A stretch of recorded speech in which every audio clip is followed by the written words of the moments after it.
मी तुम्हाला चांदीची भांडी किंवा चांदीची दागिने पॉलिश करायचा उपाय दाखवते. की कोलगेटची पावडर असते ना, ती जी बाजारात मिळते कुठच्याही दुकानात, कोलगेट पावडर दात पण घासतो आपण आणि ती चांदी पॉलिश करण्यासाठी पण उपयोग होतो. असा तर ही अन्नपूर्णा देवी आहे. अन्नपूर्णा देवी किती बघा ही झाली होती. ते आता मी कोलगेटची पावडर घेतली आणि तिला पाणी लावून ओलं केलं आणि मस्तपैकी ती देवीला मी पॉलिश केली. आणि चांदीची वाटी पण आहे, ती पण एकदम काळी काळी चांदीची वाटी पडली. पण ती पण आता मी ती कोलगेटची पावडर लावून मस्त तिला मी छानपैकी नवीनच अशी दाखवणार आहे. नवीनच आणल्यासारखी दिसेल दाखवणार आहे तुम्हाला. तुम्ही घरच्या घरी चांदीच्या काही वस्तू असतील ते कोलगेट पावडरने पॉलिश करू शकता. काय नाही, फक्त कोलगेट पावडर घ्यायची आणि ती ओली करायची आणि त्या दागिन्यांना, पायातलं पैंजण वगैरे, उत्तर दागिने, देवाच्या वस्तू काय असतील त्यांना फक्त बोटाने, ही मी आता कशी करते, बोटाने ती पावडर लावून चोळत आहे. आता किती छान निघेल मग आमची ती देवी. आणि वाटी पण चांदीची छानपैकी निघेल, मी तुम्हाला दाखवणारच आहे.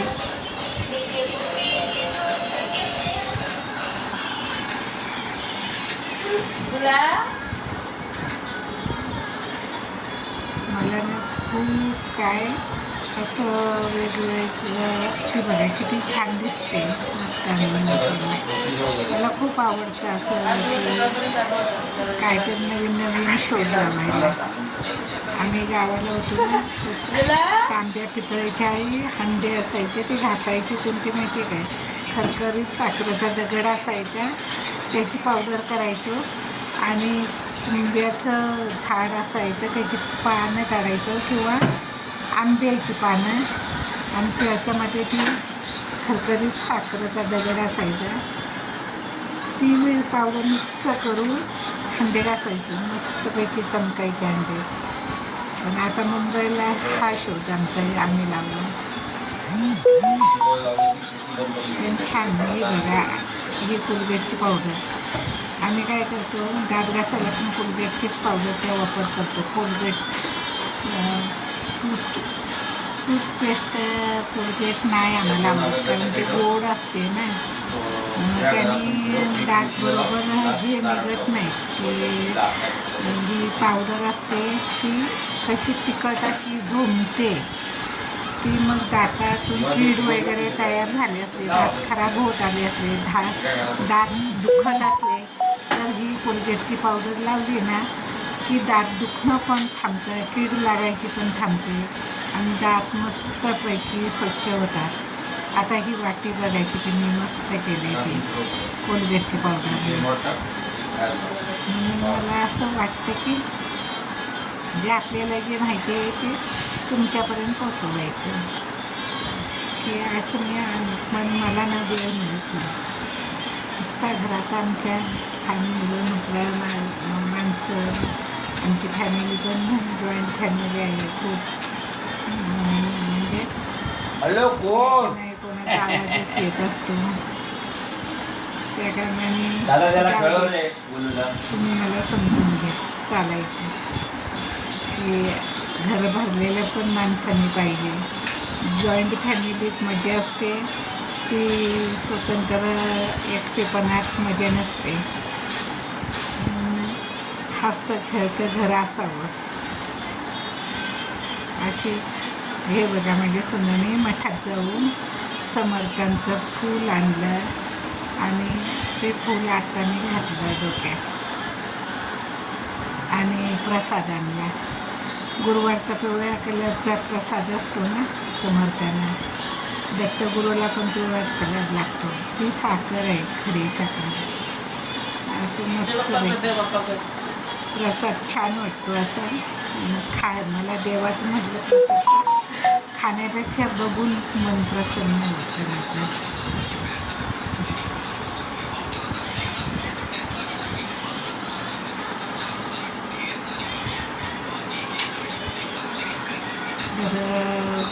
दर गुरुवारी अन्नपूर्णेची पूजा करायची. किचनवर दिवा लावून, हळद कुंकू लावून तांदळात अन्नपूर्णा माता ठेवायची. आणि आमच्या घरात दत्तगुरूची तर पूजा असतेच. मोठा हार वगैरे घालून दरवाज्यात रांगोळी वगैरे घालून दरवाजा पुसून घ्यायचा. आपल्या आजूबाजूचा परिसर पुसून घ्यायचा, स्वच्छ करायचा, क्लीन करायचं. आणि फक्त मिठाचा वापर करायचा नाही क्लीन करते वेळी.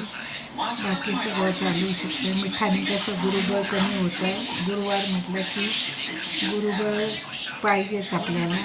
तर गुरुवारचं गुरुबळ असतं म्हणून मिठाचा वापर कमी करायचा. हळदीचा वापर जास्त प्रमाणात करायचा. छान असतं.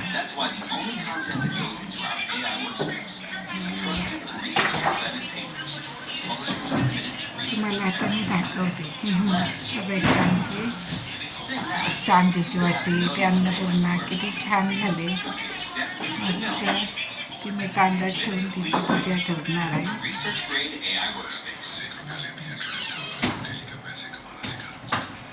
दिसते ना छान. मगाशी किती काळी काळी वाटत होती, आता छान वाटते. तुम्ही पण असा हा प्रयोग करून बघा. कोलगेट पावडर वापरून चांदीची भांडी क्लीन करून बघा. फॅन लावू तुझी एक नजर माझ्यावर. फॅन लावायचा होता.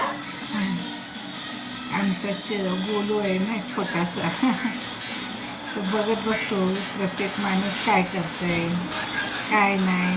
सर्वांच्या हालचालीवर नजर ठेवून असतो म्हणून त्याची काकी बोलते.